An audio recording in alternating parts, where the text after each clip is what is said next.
ACB पथकानं चोरटे केले गजाड। धुळे प्रतिनिधी गोकुळ देवरे।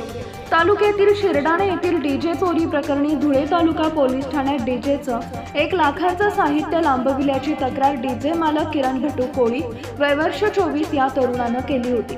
त्याच्या डीजेकडे चोरट्यांनी लक्ष केंद्रित केल्याचं दिसून आले। नेहमीप्रमाणे डीजेची ऑर्डर घेतल्यानंतर डीजेचे वाहन त्यानं आपल्या घराजवळ लावलं होतं। कुणीही नसल्याची संधी चोरट्यांनी साधली आणि डीजे मधील प्रत्येकी 50,000 रुपये प्रमाणे 2 एम्प्लिफायर असा 1 लाख रुपये किमतीचा ऐवज शिताफीनं लांबवला। चोरीची ही घटना 13 एप्रिल रोजी रात्री 11 ते 14 एप्रिल रोजी सकाळी 7 वाजेच्या दरम्यान घडली।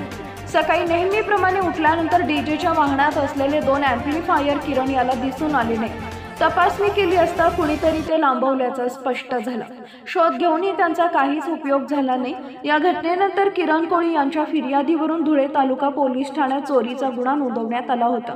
त्यानुसार तालुका पोलीस आणि स्थानिक गुन्हे शाखा यांचा संयुक्त तपास सुरू असताना वडेल रोड परिसरात 2 डीजे चोर असल्याची माहिती स्थानिक गुन्हे शाखेचे पोलीस निरीक्षक श्रीराम पवार यांना मिळाली।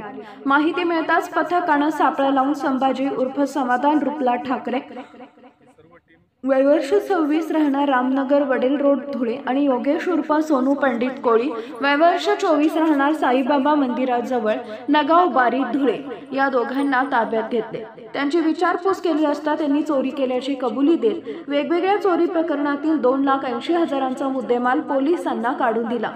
त्यांची अधिक चौकशी केली असता धनराज सुरसिंग मिल आणि देवीदास आनंदा पवार दोन्ही राहणार मोराणे तालुका धुळे यांच्या मदतीनं चोरी केल्याची कबुली पोलिसांना दिली। हे मोराणे येथील दोघांची मदत घेऊन डीजे चोरणाऱ्या 2 जणांच्या मुसक्या आवळण्यात स्थानिक गुन्हे शाखेला पथकाला यश मिळाले।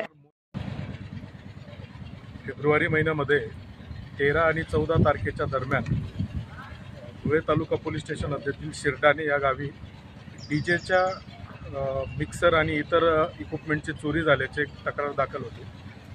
सदर गुन्ह्याच्या तपासाच्या अनुषंगाने स्थानिक गुन्हे शाखेचे प्रशांत चौधरी, हर्षल चौधरी, संतोष हिरे, विनायक खैरनार ही सर्व टीम आरोपीचा शोध घेत होते।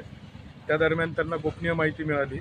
संभाजी उर्फ समाधान रुपला ठाकरे राहणार वडेल रोड धुळे व योगेश उर्फ सोनू पंडित कोळी राहणार नगावबारी यांना संशयास्पदरित्या त्यांना ताब्यात घेतले। त्यांच्याकडे सखोल तपास केला। त्यांना विश्वासात घेऊन विचारपूस केली असता त्यांनी डीजेचं मुद्देमाल चोरी केल्याची कबुली दिलेली आहे। त्याचप्रमाणे त्यांचे इतर कोण साथीदार आहेत का याबाबत विचारपूस केली असता धनराज सुरसिंग भिल व देवीदास आनंदा पवार राहणार मोराणे हे सध्या फरार आहेत। त्यांचा शोध सुरू आहे। असे एकूण 4 आरोपींनी मिळून ही चोरी केलेली आहे। सखोल तपास करत असताना अजून समोर माहिती आली की सोनगीर पोलीस स्टेशन तसेच धुळे तालुका व सोनगीर पोलीस स्टेशनच्या हद्दीतून यांनी अशा चोऱ्या केलेल्या आहेत आणि दोन्ही पोलीस स्टेशनला एकूण 3 गुन्हे दाखल आहेत। सदर गुन्ह्याच्या तपासामध्ये 2,80,000चा मुद्देमाल जप्त केलेला आहे। अजूनही त्यांच्याकडे विचारपूस करून अजून काही गुन्हे उघडकीस येतील का याचा तपास सुरू आहे। धन्यवाद।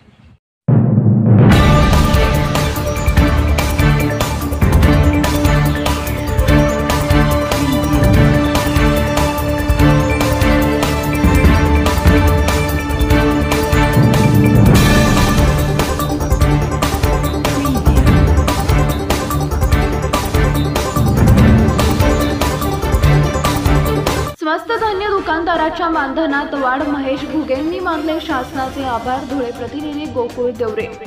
महाराष्ट्रातील शिधापत्रिका धारकांना शासनाच्या धोरणानुसार स्वस्त धान्याचं वाटप करणाऱ्या सरकारमान्य स्वस्त धान्य दुकानदाराच्या मानधनात प्रति क्विंटल 20 रुपयांची वाढ केल्याबद्दल सरकार मान्य स्वस्त धान्य दुकानदार संघर्ष व समन्वय संघटनेचे अध्यक्ष महेश बाबा घुगे यांनी शासनाचे आभार मानले। मंगळवार दिनांक 15 एप्रिल 2025 रोजी उपमुख्यमंत्री तथा अन्न व नागरी पुरवठा मंत्री नामदार अजित पवार यांच्या अध्यक्षतेखाली मंत्रालयात संपन्न झालेल्या बैठकीत मानधन वाढवण्याच्या निर्णयावर शिक्कामोर्तब करण्यात आला। राज्यातील स्वस्त धान्य दुकानदारांच्या विविध संघटनांद्वारे धान्य वाटप करण्याच्या मानधनात वाढ करण्याची मागणी करण्यात आली होती। त्यासाठी विविध प्रकारची आंदोलनही छेडण्यात आली। त्याची दखल घेत महाराष्ट्र शासनानं हा निर्णय घेतला। त्याबद्दल महेश बाबा घुगे यांनी कृतज्ञता व्यक्त केली। पण कोरोनाच्या काळात धान्य वाटप करताना जे स्वस्त धान्य दुकानदार शहीद झाले त्यांच्या कुटुंबियांना अद्याप न्याय न दिल्याबद्दल महेश बाबा घुगे यांनी खेदही व्यक्त केला। गेल्या अनेक वर्षापासूनची महाराष्ट्रातील स्वस्त धान्य दुकानदारांची कमिशन वाढवून देण्यासंदर्भातली मागणी महाराष्ट्र शासनाने गेल्या मंगळवारी झालेल्या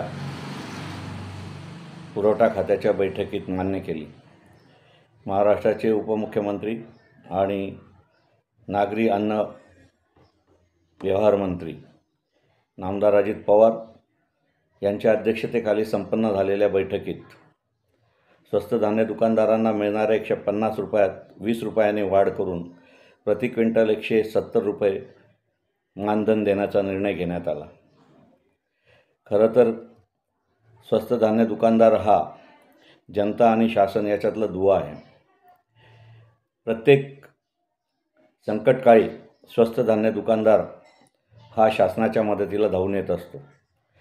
कोरोनामध्ये संपूर्ण जग थांबलं होतं, परंतु पोलीस, स्वच्छता कर्मचारी, आरोग्य कर्मचारी यांच्याबरोबरच स्वस्त धान्य दुकानदाराने देखील अतिशय मोलाची कामगिरी त्यावर्षी केली। कोरोनाच्या काळामध्ये सर्व जग झोपलेलं असताना, स्वस्त झालेलं असताना, धास्तावलेलं असताना स्वस्त धान्य दुकानदार मात्र सर्वांना धान्य पुरवण्याची कामगिरी करत होता। त्यामुळे धोका पत्करून त्याने त्या काळामध्ये हे युद्ध लढवलं। त्यामध्ये काही स्वस्त धान्य दुकानदार शहीदही झाले, परंतु पोलिसांना, शासकीय कर्मचाऱ्यांना, आरोग्य कर्मचाऱ्यांना शासनाने मोबदल्यात कुटुंबियांना सहकार्य केलं, आर्थिक सहकार्य केलं, नोकरीच्या माध्यमातून सहकार्य केलं, परंतु स्वस्त धान्य दुकानदारांची मागणी मात्र अद्यापपर्यंत मान्य केली नाही। याचं दुःख आहे। आशा आहे की भविष्यात महाराष्ट्र शासन स्वस्त धान्य दुकानदारांची ही मागणी पूर्ण करेल। धन्यवाद।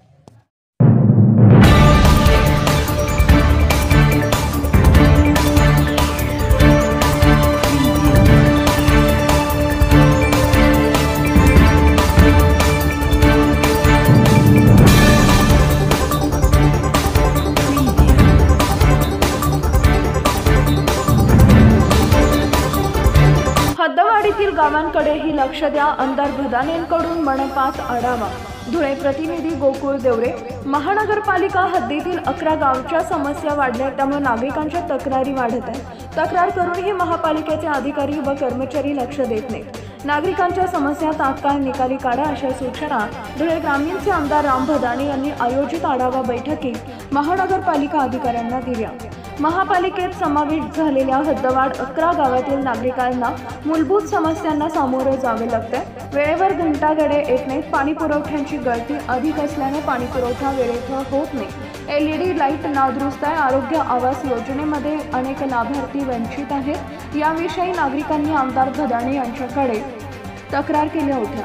नागरिकांच्या समस्या लक्षात घेता नुकतीच महानगरपालिका अधिकाऱ्यांसोबत महापालिकेचे आयुक्त यांच्या दालनात आढावा बैठक घेण्यात आली।